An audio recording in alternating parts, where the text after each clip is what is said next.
예, 우리 성경 말씀 함께 찾아보시겠습니다. 시편 8편 1절의 말씀입니다. 시편 8편 1절의 말씀, 우리 한 구절 같이 한 마음으로 한번 읽어보시겠습니다. 여호와 우리 주여, 주의 이름이 온 땅에 어찌 그리 아름다운지요. 주의 영광이 하늘을 덮었나이다. 아멘.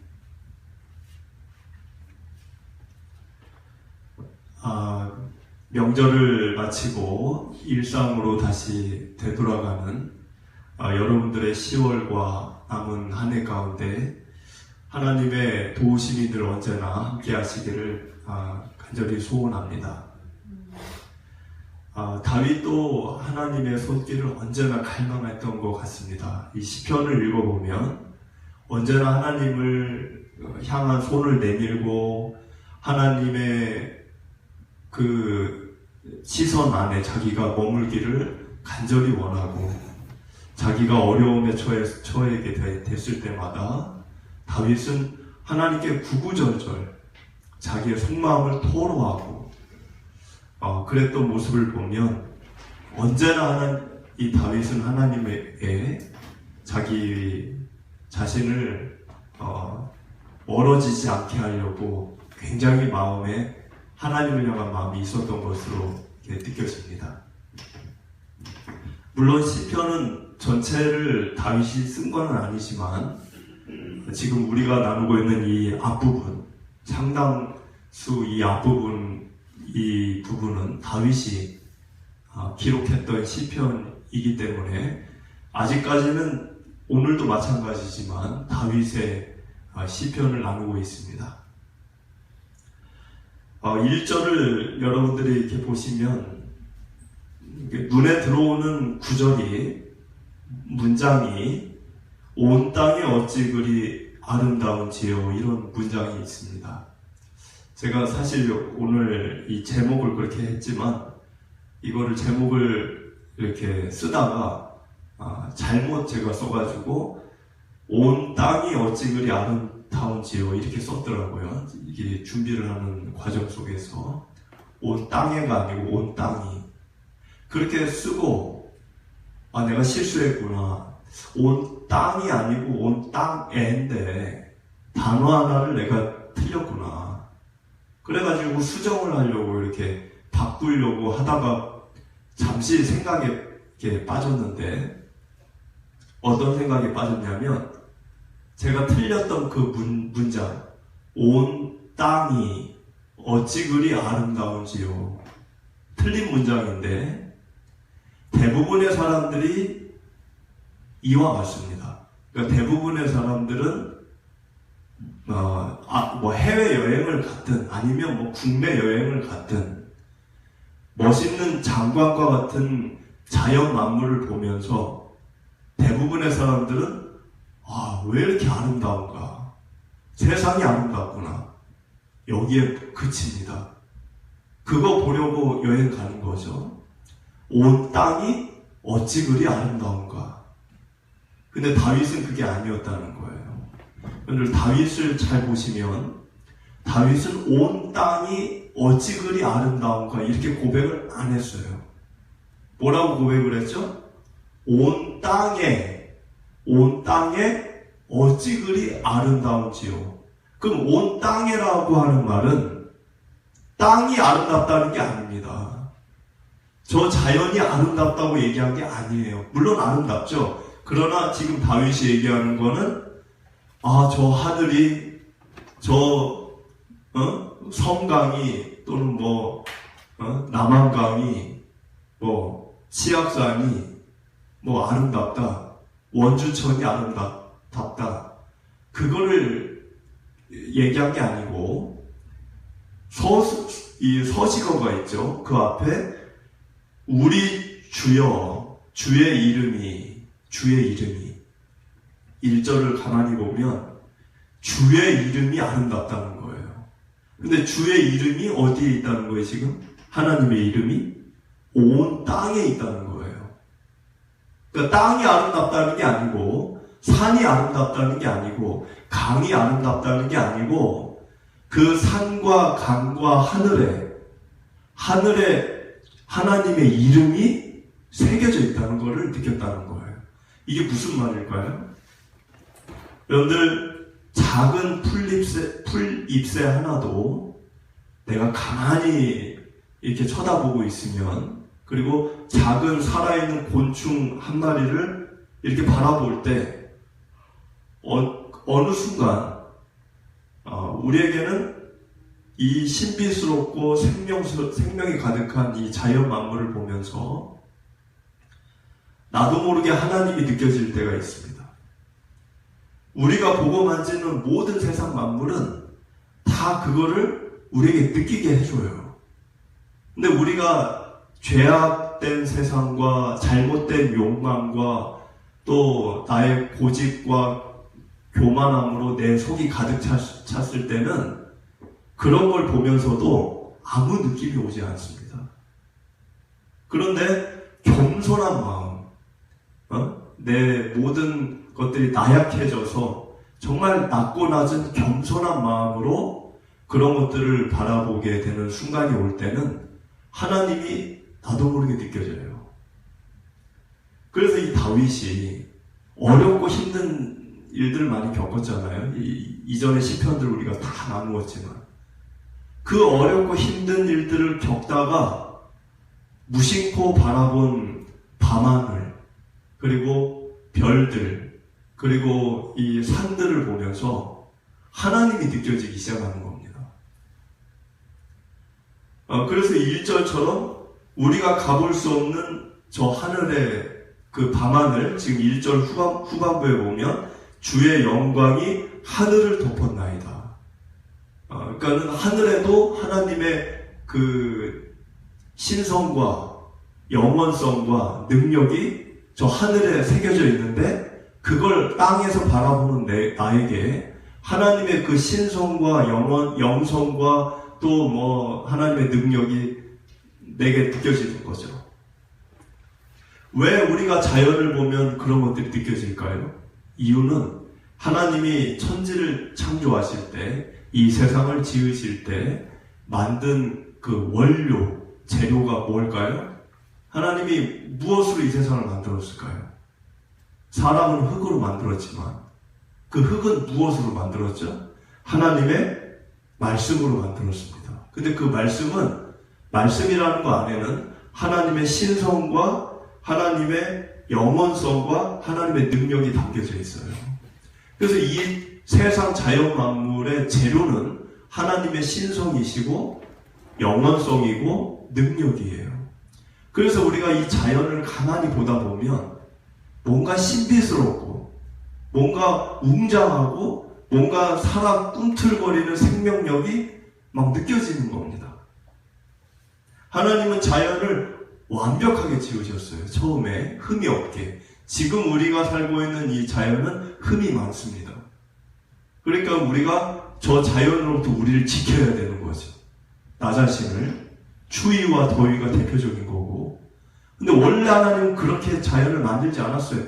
자연은 인간을 해치지 않습니다. 원래 인간은 자연 속에서 최고의 쉼과 안식을 누리게 되어 있는 것입니다.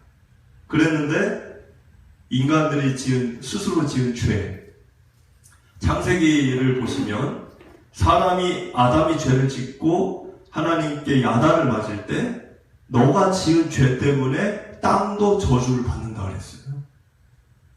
이 자연이 저주를 받은 지금의 자연이라는 거죠. 그래서 우리가 살고 있는 이 세상은, 이 자연 만물은 완벽하지는 않습니다. 완벽하지는 않지만 그래도 하나님의 은총이 그 안에 남겨져 있어요.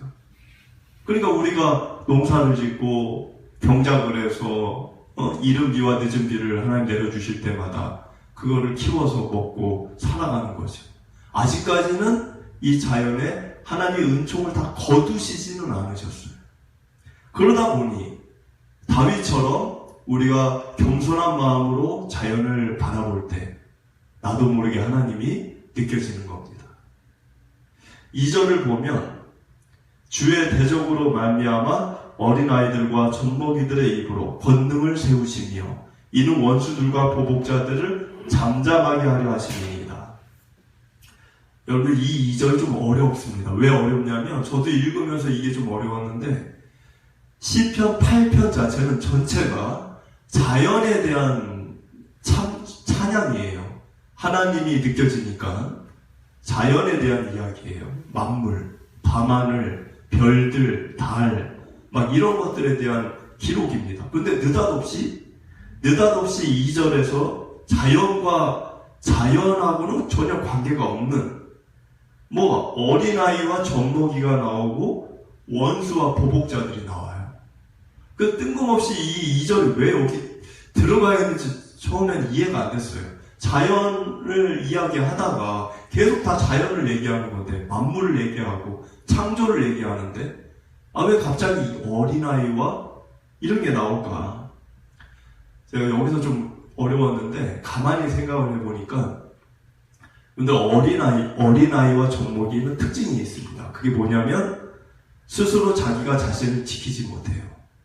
그렇죠? 만약에 집에 젖먹이와 어린아이가 이렇게 혼자 있으면 죽는 거죠. 방치죠.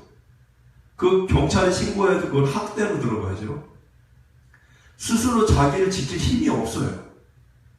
그러니까 늘 의존하고 늘 의지하고 늘 보호를 받아야 되는 대상이 어린아이와 젖먹이입니다. 그러니까 이 어린아이와 젖먹이는 거만하거나 교만해질 수가 없어요. 왜? 자기 힘으로 자기를 지킬 수가 없는데 어떻게 교만하고 거만하겠습니까? 그리고 두 번째 특징은 그나마 세상에 오염이 덜 됐어요. 어린아이들이. 그래서 순수한 거죠. 그래서 나쁘게 얘기하면 잘 속을 수도 있지만 좋게 얘기하면 하나님의 말씀을 잘 듣습니다. 어린아이들이. 근데 어른들은 어떠죠? 어른들은 이미 고집이 강하게 돌처럼 딱딱하게 있고 또 세상 죄악에도 많이 오염이 되어져 있고 그러다 보니까 하나님의 말씀을 들어도 잘 받아들이지 않습니다. 귀를 막죠.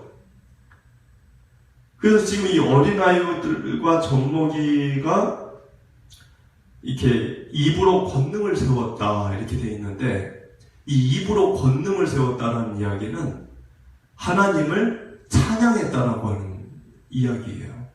이게 왜 하나님을 찬양했다라고 제가 생각을 한 거냐면 앞에 화면을 하나 보여드리면 마태복음 21장 15절에 똑같은 비슷한 구절이 나옵니다. 거기를 보면 또 성전에서 소리질러 호산나 다윗의 자손이야 하는 어린이들을 보고 놓아요. 그러니까 이 장면이 뭐냐면은 예수님이 십자가를 지시기 위해 예루살렘을 들어가실 때 어린아이들이 예수님을 호산나 그러면서 막 찬양을 했어요. 근데 그거를 지켜보고 있던 어른들, 동네 어른들, 그 중에 종교 지도자들, 그들은 떨떠름하게 그걸 쳐다보면서 화를 냅니다. 그래서 16절을 보니까 예수님께 화를 내요. 예수께 말하되 그들이 하는 말을 듣느냐. 그러니까 저 어린아이들이 너를 찬양하는 소리를 너 듣느냐. 그 화를 내요. 그러니까는 예수님이 뭐라고 그들에게 얘기했냐면 예수께서 이르시되 그렇다. 어린아기와 젖먹이들의 입에서 나오는 찬미를 온전하게 하셨나이다 함을 너희가 읽어본 일이 없느냐. 이게 지금 우리가 읽은 시편 8편 2절의 말씀이에요. 그러니까는 예수님이 자기에게 화를 내는 그 어른들, 종교 마을의 이 어르신들이라고 인정을 받는 종교 지도자들, 그들이 화를 낼 때 너희들 시편 8편 2절 안 읽어봤어? 이 얘기를 했다는 거예요. 그러니까는 지금 이 어린아이들이 뭘 한 거죠? 예수님이 들어올 때 찬미, 여기 지금 찬미라고 써 있는데 찬양을 한 겁니다. 찬양. 그게 왜 지금 2절 속에서 오늘 본문 2절 속에서 제가 이 장면을 떠올리면서 느낀 게 무엇이냐면 어린아이와 젖먹이들의 특징은 아까 말씀드린 대로 자기가 자기를 지킬 수가 없어요. 그래서 하나님을 100% 의지하는 겁니다. 그러니까 이건 생물학적 나이를 얘기하는 게 아니에요. 생물학적 나이를 얘기하는 게 아니라 하나님을 정말 의지하는 사람, 자기의 힘과 권력과 재물을 의지하는 게 아니라 하나님을 어린아이처럼 의지하는 사람, 그 사람은 어떻게 된다고요? 자연을 보면서 어떻게 해요? 하나님을 느끼고 하나님을 찬양한다는 거예요. 그런데 여기 지금 원수들과 보복자들 이렇게 되어 있는데, 원수들과 보복자들은, 다윗에게 원수들과 보복자들은 힘이 있는 자들이에요. 힘이 있는 자들, 권력이 있는 자들, 재물이 있는 자들, 그런 자들이 다윗의 원수고 다윗에게 보복을 하려고 하는 자들이에요. 그들은 자연을 보면서 뭘 느껴요? 아무것도 못 느껴요. 하나님을 찬양하지 않아요. 왜? 하나님을 의지하지 않습니다. 자기의 칼과 창과 재산과 군대와 권력을 의지합니다.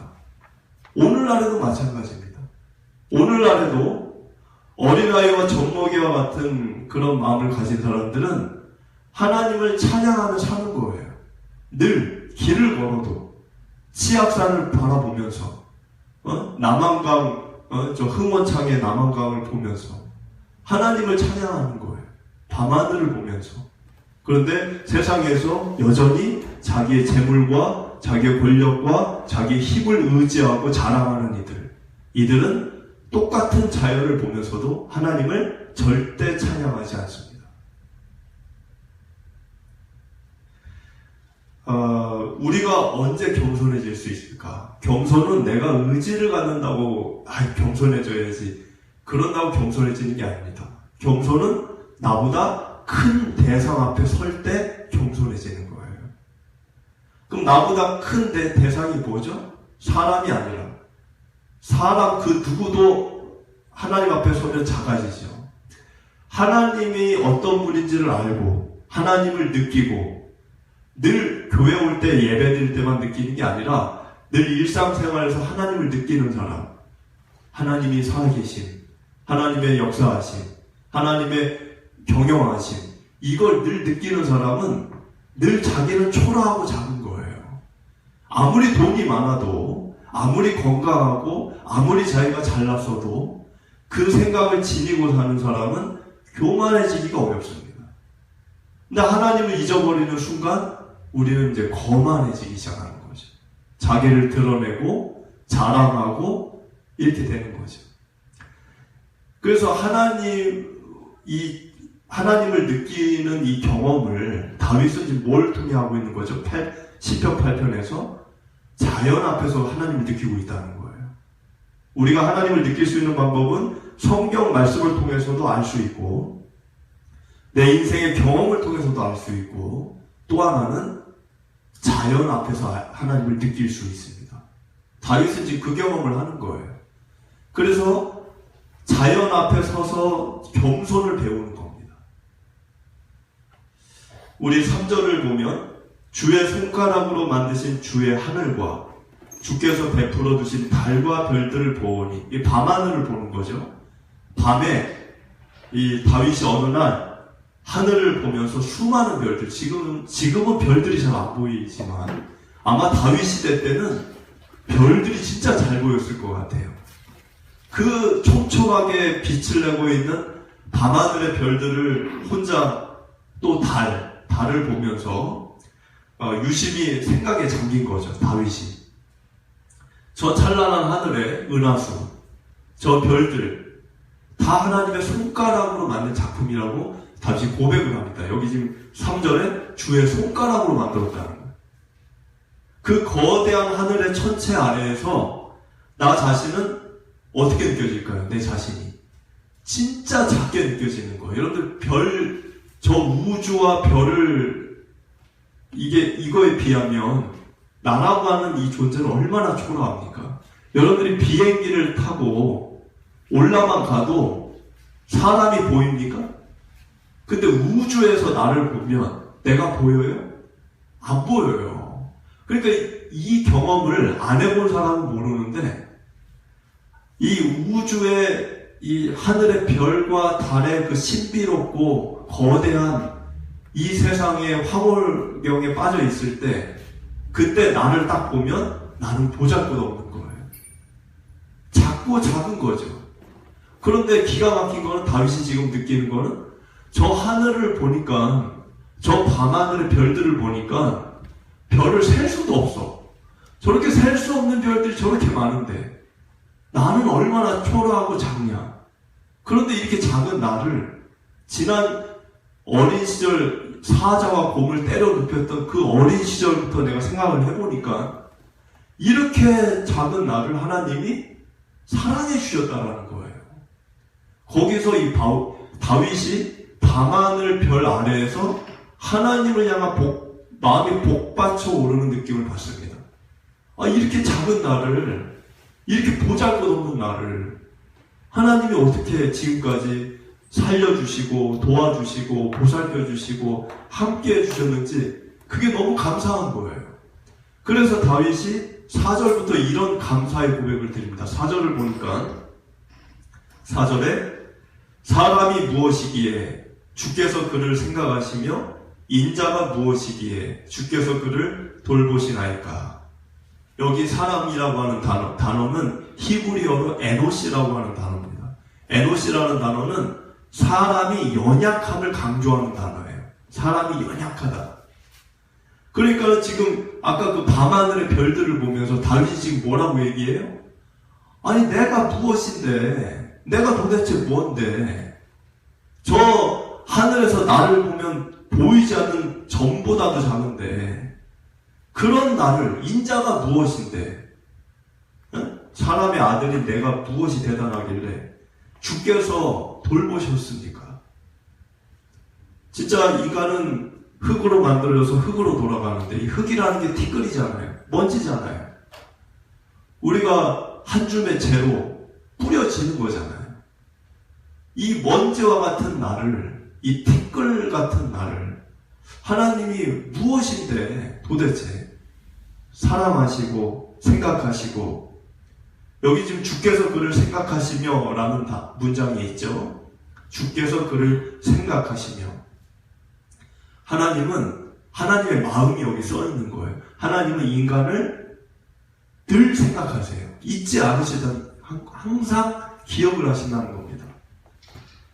항상 잊지 않으시는 걸 나타내기 위해 여기 단어가 원어를 보면 미완료형, 여기서도 지금 보면은 주께서 그를 생각하시며, 맞춰진 게 아니에요. 늘 생각하신다는 거예요. 우리는 하나님을 잊을 때가 많습니다. 여러분들 지난 한 주를 사셨잖아요? 지난 한 주를 사시면서 하루 24시간을 지내시면서 하나님에 대한 생각을 잊으신 적이 당연히 있으시죠? 뭐 하다 보면 하나님 생각 못 하잖아요. 우리는 하나님을 잊습니다. 근데 하나님은 우리를 잊은 적이 없다는 거예요. 늘 우리를 24시간 생각하신다는 겁니다. 언제나. 그리고 인자가 무엇이기에 주께서 그를 돌보시나이까. 먼지와 같은 인간의 어려움을 하나님은 살피시고 필요하면 도와주시고 같이 걱정하시고 같이 마음 아파하시고, 어느 정도로 자기 백성을 위해 자기 자신을 낮추시기까지 우리를 돌보신 분이 하나님이세요. 예수님의 십자가 그것을 늘 우리에게 보여주잖아요. 5절을 보면 그를 하나님보다 조금 못하게 하시고 영화와 존귀로 관을 씌우셨나이다. 근데 사람이 왜 존귀할까요? 왜 사람이 하나님보다 조금 못할 정도로 존귀할까요? 사람이 대단해서? 대단하지 않습니다. 왜 우리가 이런 평가를 받을 수 있냐면, 하나님이 우리 자신에게 자신의 존귀한 형상을 담아주셨기 때문입니다. 만약에 천지를 창조하셨을 때, 마지막 날 인간을 만드셨을 때 하나님이 우리에게 자신의 그 생기, 자신의 그 형상을 우리에게 넣어주지 않으셨으면 우린 동물하고 다를 바가 없어요. 우리가 왜 존귀할까? 하나님의 형상을 떼어서, 자신의 형상을 떼어서 우리에게 넣어주셨기 때문입니다. 그런데 우리가 죄를 지으면 어떻게 되는 거죠? 우리가 죄를 지으면 그 하나님의 형상이 파괴되는 거예요. 사라지는 거예요. 그러면 인간은 존귀함을 잃어버립니다. 그 존귀함을 잃어버릴지 아니면 존귀함을 지니고 살지는 누가 결정하는 거예요? 하나님 우리에게 자유를 주셨어요. 강제가 없습니다. 늘 여러분들이 그걸 선택하며 사셔야 합니다. 6절을 보니까 주의 손으로 만드신 것을 다스리게 하시고 만물을 그의 발 아래 두셨으니, 사람이 만물을 다스리는 것은 하나님이 그 일을 우리에게 위임해 주셨기 때문인 겁니다. 우리가 잘나서가 아니에요. 6절에도 그렇게 써있죠? 6절에 뭐라고 써있죠? 다스리게 하시고, 다스리게 해주신 분이 하나님이라는 거예요. 허락을 하신 거예요. 너가 다스려라. 그런데 하나님이 허락을 해주셔서 우리가 이 자연을 다스리니까 우리 마음대로 산도 얼마든지 우리가 아파트 지을 때 산도 밀어버리고 얼마든지 바다를 육지로 만들기도 하고 막 그러잖아요. 결정을 누가 해요? 우리가 하잖아요. 하나님이 그럴 권한을 우리에게 위임해 주셨어요. 근데 그 권한을 쓰다 보니까 사람들이 착각에 빠지는 거예요. 뭘 착각에 빠져?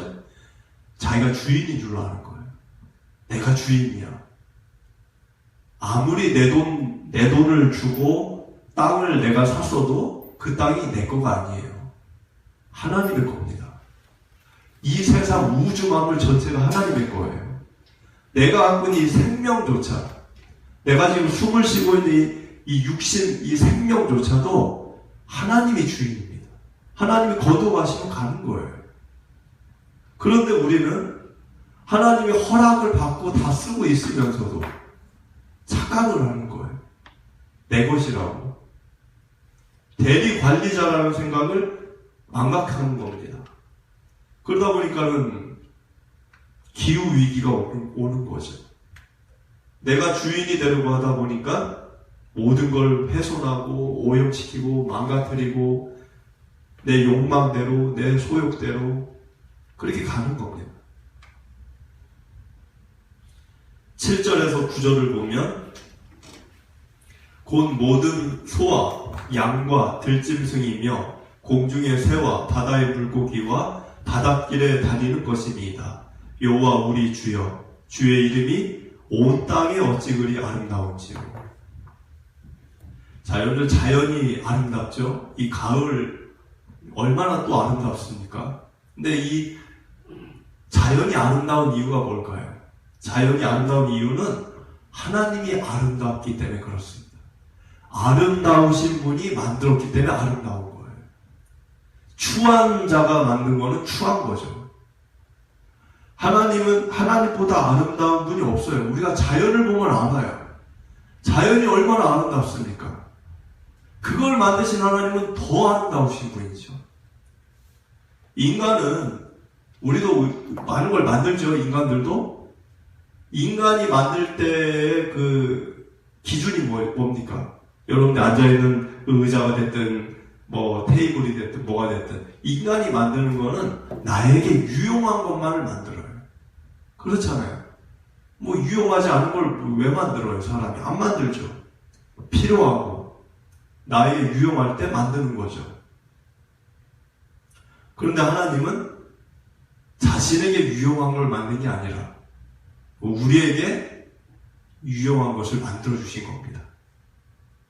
그거를 만들 때 뭘 담아서? 자신의 아름다움을 담아서 만들어 주셨어요. 로마서 1장의 앞에 화면을 보면 바울이 이런 말을 했죠.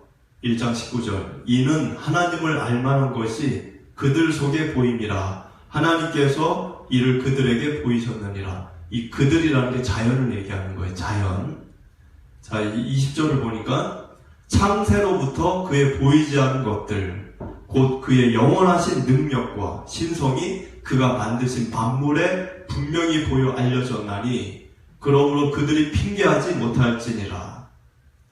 여러분들, 사람이 가장 힘들 때 살 수 있는 방법이 뭐죠? 성경적인 방법.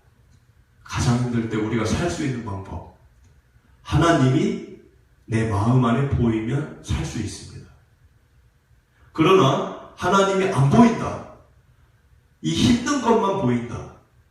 아픈 것만 보인다. 하나님은 안 보인다. 그럼 절망이에요. 하나님을 못 봐서, 안 봐서, 내가 믿어지지 않아서 이렇게 절망하는 겁니다. 하나님이 안 보여요. 하나님이 보이지 않아요.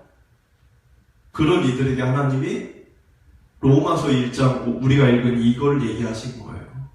하나님을 못 봤다는 것을 핑계할 수 없다. 핑계를 댈 수가 없다는 거예요. 왜? 하나님은 자연 만물 속에 자신을 알만한 것들을 다 새겨 넣으셨다는 겁니다. 하나님의 영원한 능력과 신성, 그리고 그걸 느낄 만한 것들을 지나가는 풀잎 하나에도 다 담아 놓으셨다는 거예요. 그래서 정직하고 겸손한 마음으로 자연을 대하면 하나님을 느낄 수 있다는 겁니다. 그래서 하나님이 눈에 안 보였어요. 하나님을 느낄 수 없었어요. 그래서 나는 하나님을 믿지 않았어요. 그래서 난 절망했어요. 죄 지었어요. 이런 핑계를 댈 수 없다고 바울이 얘기한 겁니다. 오늘 가만히 보십시오. 우리 눈으로 볼 수 없는 세계가 있어요. 여러분들 눈으로 자연을 다 보는 것 같죠? 아닙니다. 볼 수 없는 자연의 세계가 더 많습니다. 바늘 끝 세계 아시죠? 바늘 끝에 박테리아가 있어요. 눈에 안 보여요, 우리 눈에. 그 바늘 끝 세계라는 세계가 있어요. 그 작은 박테리아가 눈에는 안 보이는데 먹고 번식하고 살아가는 세계가 엄청 큽니다.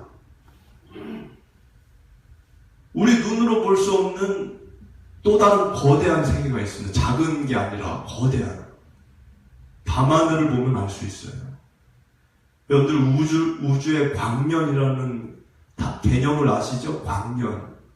광년이라는 게 뭐죠? 빛의 속도를 얘기하는 거죠.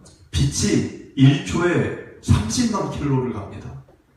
1초에 지구 7개 반을 돌아요. 빛이. 얼마나 빠릅니까? 1초에 지구 7개 반을 도니까.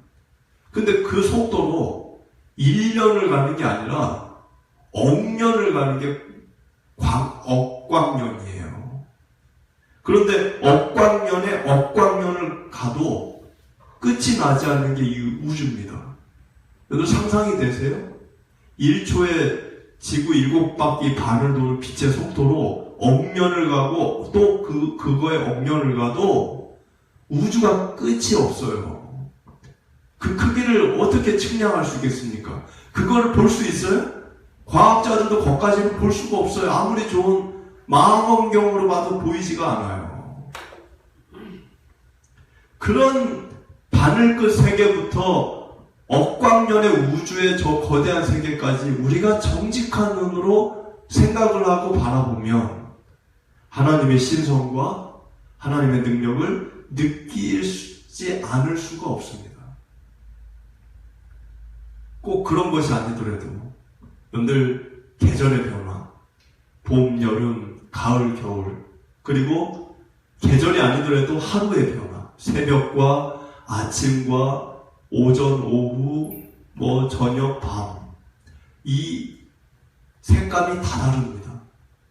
건물 안에 있으니까 모르지, 여러분들이 밖에 나가서 새벽부터 밤까지 있어 봐요. 하늘의 색감과 자연의 색감이 하루에도 수십 번 바뀌어요. 어떻게 그렇게 신비롭고 묘한지 알 수가 없습니다. 그런 것들, 부는 바람, 그리고 내리는 비, 해와 달과 별들, 이 모든 것들을 내가 느끼고 내가 정직한 마음으로 보면 하나님이 느껴지는 겁니다. 그럼 하나님이 느껴지면 어떤 일이 벌어질까요? 그냥 느끼는 걸로 끝날까요? 다윗에게 일어나는 일이 우리에게 일어나는 거예요. 어떤 일?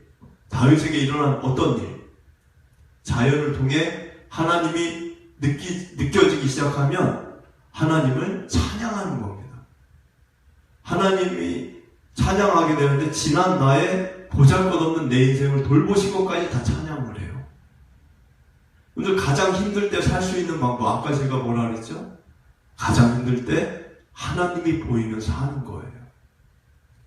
시편 121편 1절 말씀, 너무나 유명한 구절이라 아마 다 아실 구절이지만, 내가 산을 향하여 눈을 들리라. 나의 도움이 어디서 올꼬? 천지를 지으신 여호와에게로소이다. 여러분들, 내 앞에 제가 치악산을 보잖아요. 치악산을 앞에 내가 서 있으면, 저 산 되게 크다. 저 산을 걸어서 넘어갈 수 있을까? 이런 생각을 할 수 있죠. 산이 크면, 작은 산 말고 큰 산이면. 근데 그 산을 보다가 어떤 생각에 빠져요? 지금 내가 갖고 있는 내 삶의 문제, 내가 지금 겪고 있는 문제, 그거를 생각하는 거예요. 내가 지금 갖고 있는 이 문제가 지금 저 치악산 같아. 저 산과 같아. 내가 저거를 극복하고 넘어가기가 너무나 어려워. 산이 너무 커서. 내가 갖고 있는 지금의 오늘 내가 지금 걱정하고 근심하고 절망하는 이 문제가 그 산처럼 보여지는 거예요, 갑자기. 산을 보다가. 그런데, 이 문제를 어떻게 해결하지? 저 산과 같은데? 이런 생각을 하다가, 어떤 생각에 빠져요? 산이지. 그래, 내가 갖고 있는 문제가 산이지. 저 앞에 있는 산과 같지. 근데 저 앞에 있는 산은 그저 산이라는 거예요. 저거 그냥 산이야. 아무리 크고 아무리 거대한 히말라야와 같은 그런 높은 아주 그런 산이라 할지라도 광활한 우주에서 보면, 광활한 아까 같이 거대한 우주에서 보면 지구도 안 보여요. 안 보이죠. 우주에서 지구가 보입니까? 근데 지구에서 큰 그 산, 그것이 얼마나 높은 산이 되었든 우주에서 보면 점도 아니라는 거예요. 너무 작다라는 거예요. 근데 그 거대한 우주를 누가 지으셨다고요? 누가 경영하시고, 누가 다스리시고, 누가 통치하시고, 누가 지금도 그것을 돌리고 계신다고요? 하나님이. 그래서 다윗이 천지를 지으신 나의 도움이 어디서 올꼬? 내가 산을 향하여 눈을 들리라. 나의 도움이 어디서 올꼬? 천지를 지으신 여호와에게서로소이다. 라는 고백이 나오는 겁니다. 우리가 자연을 통해 하나님을 느끼면 다윗에게 일어난 게 우리에게 벌어지는 거예요. 자연을 보다가 내 인생의 문제를 생각하게 되고, 저 거대한 바다와 같은 저 바다를 내가 어떻게 헤엄쳐 넘어가지? 지금 내가 겪고 있는 이 문제가 저 바다와 같아.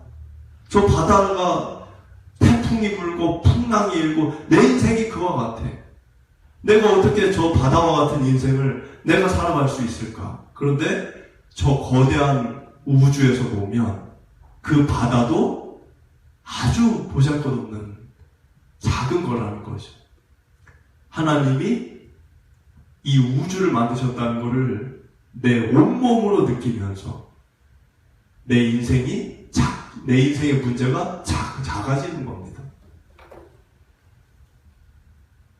다윗이 그냥 별 보고 달 보고 하늘 보면서 감탄만 한 게 아니에요. 감탄만 한 게 아니라 그 속에서 자신의 인생의 문제를 작게 바라보게 됐다는 겁니다. 여러분들 지금 겪고 계신 문제들이 한숨이 나오시는 일들이신가요? 어떻게 해결해야 될지 불안하신가요? 걱정이 되시는가요? 다윗처럼 하나님을 느낄 수 있는 자연을 통해 여러분들 하나님을 마음껏 누리시기 바랍니다. 이 가을. 그리고 그 작은 그 대자연 앞에 서 있는 초라한 나 같은 존재를 지금까지 돌보셨던 하나님의 은혜를 다윗처럼 찬양하고 감사하시기 바랍니다. 그리고 그 거대한 자연의 산이 됐든 바다가 됐든 그거와 같은 내 인생의 문제를 생각하게 될 때 하나님이 그 우주 만물을 지으셨고 다스리고 계신다는 것을 기억하시기 바랍니다. 그럴 때 우리는 인생의 문제를 작게 볼 수 있어요. 그렇게 온 땅에 하나님의 이름이 서려 있는 것을 느끼시면서 이 가을 여러분들의 신앙과 영성이 더 깊어지시기를 소원을 드립니다.